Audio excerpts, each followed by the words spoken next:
আম্মা, একদিন আমি একটা হ্যারিয়ার কিনবো। আমি ওই হ্যারিয়ার কইরা তোমার হ্যারিয়ার চলে রয়ে যাবো আমার ওই বাপের বাড়িতে। সেই বাপের বাড়িতে তোমার অসম্মান করা হয়েছিল খালি তুমি গরিব থেকে। আমি লয়ে যাবো তোমারে তোমার ওই খাবার বসায়, যে খালা তার ঘর থেকে তোমার বাড়ি করে দিয়েছিল।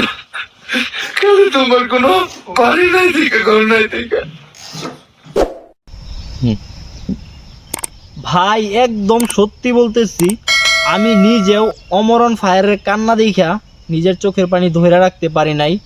অমরন ফায়ারকে দেখলেই বোঝা যায় একজন পুরুষ তার ফ্যামিলিকে কতটা ভালোবাসে, একজন ছেলে তার মাকে নিজের জীবনের চাইতেও যে বেশি ভালোবাসে, সেটা একমাত্র অমরন ফায়ারকে দেখলে আপনি বুঝতে পারবেন। সে ভাই কীভাবে কান্না করতেছিল, মানে এটা একদম বুক ফাটা কান্না যেটাকে বলে সেইটা। আমি অমরন ফায়ারের কান্না দেখা নিজেরে কন্ট্রোল করতে পারি নাই, আমার চোখ দিয়েও পানি বের হয়েছিল।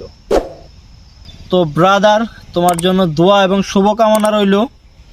আমি দোয়া করি আল্লাহ তাআলা যেন তোমার মনের আশাগুলো পূরণ করে।